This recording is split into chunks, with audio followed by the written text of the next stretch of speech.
Hi and welcome back to the channel. If it's your first time here, my name's Lee, and today I want to talk about the apparent war crimes or atrocities that have happened in the town or city of Bucha in Ukraine. So I woke up this morning to a couple of tweets from the UK Foreign Secretary Liz Truss. The first one said, "Reports of shallow graves outside Kiev are truly horrifying. We are working with allies and the ICC to ensure the perpetrators are held to account. We will not rest until Russia has paid the price for these appalling crimes." And then a couple of hours later, she tweeted, "Given strong evidence of war crimes, including reports of mass graves and heinous butchery in Bucha, Russia cannot remain a member of the UN Human Rights Council. Russia must be suspended." Now, there's a lot of information on social media about this, and it is not clear exactly that it is Russia that have committed these offences. We have a lot of media suggesting they have, the whole of the Western media all suggesting it's Russia, but there is a huge amount of alternative media and alternative voices on social media that are casting doubt on that, and there's various evidence from both sides to either prove or disprove it's Russia. Normally the Russians don't comment on anything that's going on in Ukraine, or very little. However, they have commented on this, and the Moscow have made a statement, and that statement has been published by the state media RT, and I'm going to read some extracts from that report to you now. So it starts off by saying, "Moscow claims accusations of Bucha massacre by Russian forces are fake news. The Russian military has firmly denied accusations of its involvement in the mass killing of civilians in Bucha. Russian troops are being pulled out from the area on March the 30th, the military said on Sunday, pointing out that the so-called evidence of crimes in Bucha appeared only on the fourth day after the withdrawal, when Ukrainian intelligence and representatives of Ukrainian television arrived in the town. All photographs and video materials published by the Kiev regime allegedly showing some kind of crimes by Russian military personnel in the town of Bucha, Kiev region, are yet another provocation," the Russian Ministry of Defense added. Moreover, on March the 31st, the mayor of Bucha, Anatoly Fedoruk, confirmed in his video address that there was no Russian military in the town, but did not even mention any local residents laying shot in the streets with their hands tied, the military also pointed out. "It's particularly concerning that all of the bodies of people whose images were published by the Kiev regime after at least 4 days have not stiffened, do not have characteristic cadaveric spots, and have fresh blood in their wounds," the military noted, adding that all these inconsistencies show that the whole Bucha affair has been staged by the Kiev regime for Western media, as was the case with the fake news from the Mariupol maternity clinic.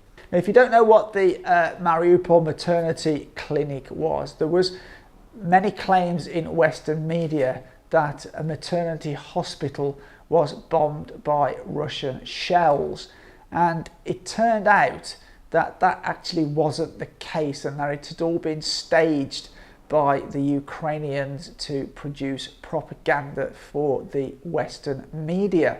Basically what happened, they had video footage of the hospital being bombed, and they had a pregnant woman there with blood on her face, and then it turns out later that the woman who had blood on her face, the pregnant woman, later gave an interview to say that it was pretty much all staged. So it was exposed as a complete false operation, and that it was done specifically for propaganda purposes.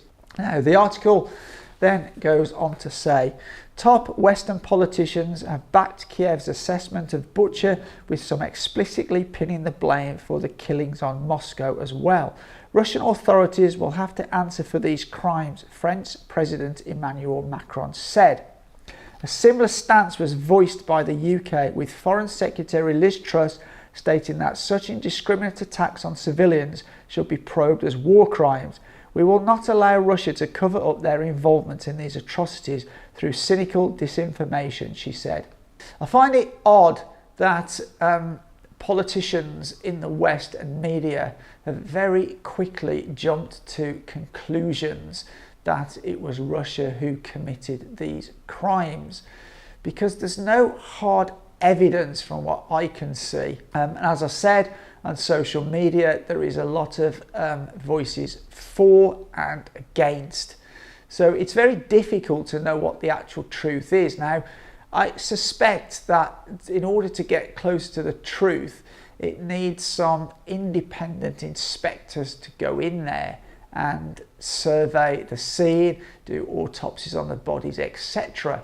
And I think only after that has happened should we start, pointing fingers and talking about war crimes. Now, what's also interesting is that Russia asked to convene a Security Council, a UN Security Council meeting to discuss these allegations made by Western politicians and leaders, and the UK, who are currently have the stewardship of the UN Security Council, refused that request. Now, that seems very odd to me. Why Russia wanted to present their evidence and facts that they had in fact nothing to do with it, yet the UK refused that. Now, I would have thought in any incidents like this, the first thing you would want to do is establish the truth. But in the UK, refusing to allow this meeting to go ahead is somewhat trying to stifle any truth, which I find very, very strange indeed. I just want to pick up another point here. The International Criminal Court has been mentioned. Now, this is the same International Criminal Court that is not actually recognised by the USA. And when this same International Criminal Court tried to bring charges against the US for atrocities committed in the Iraq War, the US imposed sanctions against the International Criminal Court. But now it's Russia who is accused of these war crimes.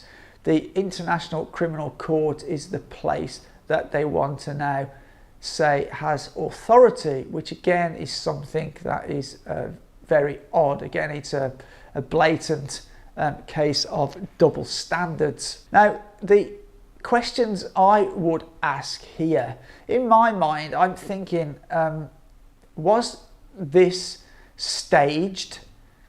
Was it then amplified by the West to achieve some objectives that the West may want to push?